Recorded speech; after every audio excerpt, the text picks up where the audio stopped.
Hi dears, എല്ലാവർക്കും സുഖമാണല്ലോ. ഇന്നത്തെ നമ്മുടെ റെസിപ്പി തക്കാളിയും മുരിങ്ങക്കായും വെച്ച് ചോറിന് കഴിക്കാൻ പറ്റിയ ഒരു അടിപൊളി കൂട്ടാണ്. കൂട്ട് കറിയല്ല, കൂട്ട് എന്നാണ് പറയുക. വെജിറ്റേറിയൻ ഹോട്ടലിലൊക്കെ കിട്ടുന്ന നല്ലൊരു അടിപൊളി ഐറ്റമാണ്. എന്തായാലും നിങ്ങളത് ഇഷ്ടപ്പെടും. അപ്പോൾ നമ്മൾ എങ്ങനെ ഉണ്ടാക്കിയെന്ന് നോക്കിയാലോ.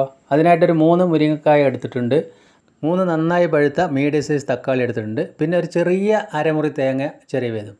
അപ്പോൾ നമുക്കത് ഉണ്ടാക്കാനായിട്ട് ഫ്രൈ പാൻ അടുപ്പത്ത് വെച്ച് 1.5 ടേബിൾ സ്പൂൺ വെളിച്ചെണ്ണയാണ് ഞാൻ ചേർത്തത്. ഓയിലാണെങ്കിൽ ഓയിലും ചേർക്കാം. ചൂടായി വരുന്ന സമയത്ത് 1/4 സ്പൂൺ കടുകിട്ട് പൊട്ടിച്ചു കൊടുക്കാം. പിന്നെ 1/4 സ്പൂൺ ഉഴുന്ന് പരിപ്പും കൂടി പൊട്ടിച്ചെടുക്കാം. ഇനി അതിലേക്ക് ഒരു മീഡിയം സൈസ് സവാള പൊടിയായി കട്ട് ചെയ്ത് അത് ചേർക്കണം. ഇതേമാതിരി പൊടിയായി കട്ട് തന്നെ ചേർക്കുക. ഒരു 7 വെള്ളുള്ളി കട്ട് ചെയ്തതും 3 എരിവുള്ള നല്ല പച്ചമുളകും കൂടി ചേർത്ത് നല്ലതുപോലെ ഇതൊന്ന് വഴറ്റിയെടുക്കാനുണ്ട്. ഇനി അതൊന്ന് വഴന്ന് വരാനും കറിക്ക് ആവശ്യമായ ഉപ്പ് കൂടി ഇപ്പോൾ ഞാൻ ചേർത്ത് കൊടുത്തിട്ടുണ്ട്. നല്ലതുപോലെ ഒന്ന് വഴറ്റിയെടുക്കുക. നല്ല അടിപൊളി കറിയായിരിക്കും. എന്തായാലും നിങ്ങൾ ഇതേപോലെ ഒന്ന് ട്രൈ ചെയ്ത് നോക്കുക. ഒരുവിധം സവോളയൊക്കെ ഒന്ന് വഴന്ന് വരുമ്പോൾ തക്കാളി ഇതേമാതിരിയാണ് കട്ട് ചെയ്തിരിക്കുന്നത്. അതുകൂടി കട്ട് ചെയ്ത് ചേർത്ത് നല്ലതുപോലെ ഒന്ന് വഴറ്റി കൊടുക്കുക. ഇനി നമുക്ക് അതിലേക്ക് വേണ്ടത് കുറച്ച് കറിവേപ്പില, അതുകൂടി ഞാൻ ഇപ്പോൾ ചേർത്ത് കൊടുത്തു.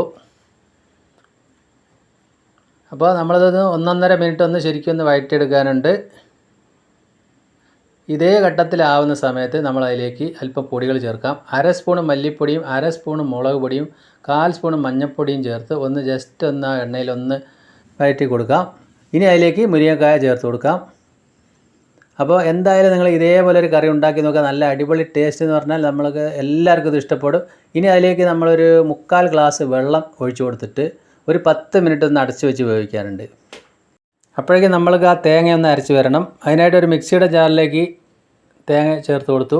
ഇനി അതിലേക്ക് ഒരു 1/4 സ്പൂൺ ചെറിയ ജീരകം കൂടി ചേർത്ത് അല്പം വെള്ളം ഒഴിച്ചൊന്ന് നന്നായിട്ടൊന്ന് അരച്ചെടുക്കാം. അപ്പോൾ തേങ്ങ ഇതേപോലെയാണ് ഞാൻ അരച്ചെടുത്തിരിക്കുന്നത്.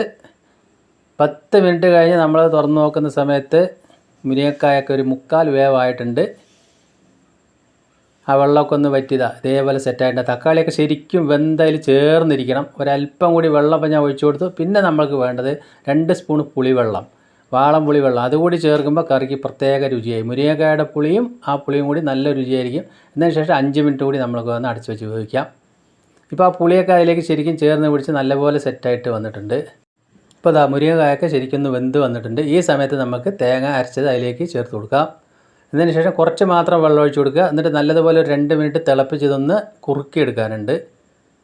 ഒരുപാട് അങ്ങോട്ട് കുറുകി വറ്റിക്കുകയല്ല. നമ്മളൊരു കൂട്ട് ഉണ്ടാവില്ല, അതാണ് പറയുക. നമ്മൾ വെജിറ്റേറിയൻ ഹോട്ടലിലേക്ക് കിട്ടുന്ന ഒരു കൂട്ടാണ്. മുരിങ്ങക്കായ കൊണ്ട് മാത്രമല്ല, നമ്മൾക്ക് പടുവലങ്ങ, ബീട്രൂട്ട്, അതേപോലെ മുള്ളങ്കി വെച്ചിട്ടൊക്കെ ഇതേപോലെ ഉണ്ടാക്കാം. നല്ല രുചിയായിരിക്കും. ഇപ്പോൾ ഞാനതിൻ്റെ ഉപ്പൊക്കെ ഒന്ന് നോക്കുന്നുണ്ട്. ഒരല്പം ഉപ്പ് കുറവുണ്ട്, അതുകൂടി ഇപ്പോൾ ചേർത്ത് കൊടുത്തു. 2 മിനിറ്റ് ഒന്ന് തിളപ്പിച്ച് ശരിക്കും ഒന്ന് കുറുക്കിയാൽ നല്ല അടിപൊളി സെറ്റ് കറിയായി. അപ്പോൾ ഇതേപോലെ മുരിങ്ങക്കായ കിട്ടുമ്പോൾ നിങ്ങൾ എന്തായാലും ഒന്ന് ചെയ്ത് നോക്കുക. എല്ലാവരും ഇത് ഇഷ്ടപ്പെടും. ഈ സമയത്ത് ഞാൻ അല്പം മല്ലിയില കൂടി അതിലേക്ക് ചേർത്ത് കൊടുത്തു. എന്നതിന് ശേഷം അതിൻ്റെ ഫ്ലെയിം ഓഫ് ആക്കി കൊടുക്കുകയാണ്. ഇപ്പോൾ കറി സൂപ്പറായി വന്നിട്ടുണ്ട്. ഇനി നമ്മൾക്കിതൊന്ന് ശരിക്കൊന്ന് ചൂടാറിയതിന് ശേഷം ഇത് ഉപയോഗിക്കാം.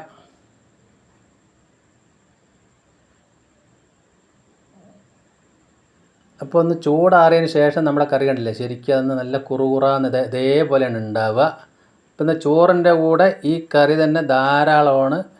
എല്ലാവരും ഇത് ഇഷ്ടപ്പെടും. എൻ്റെ വീഡിയോ നിങ്ങൾക്ക് ഇഷ്ടപ്പെട്ടെങ്കിൽ ഒന്ന് ലൈക്ക് ചെയ്യുക. പിന്നെ ഫ്രണ്ട്സിനും ഫാമിലിക്കൊക്കെ ഒന്ന് ഷെയർ ചെയ്ത് സപ്പോർട്ട് ചെയ്യുക. അപ്പോൾ ചോറിൻ്റെ കൂടെ ഈ മുരിങ്ങക്കായ കൂട്ടും തൈരും ഉണ്ട്. അപ്പോൾ അടിപൊളിയായില്ലേ. വീണ്ടും നല്ലൊരു വീഡിയോ ആയിട്ട് കാണാം. താങ്ക്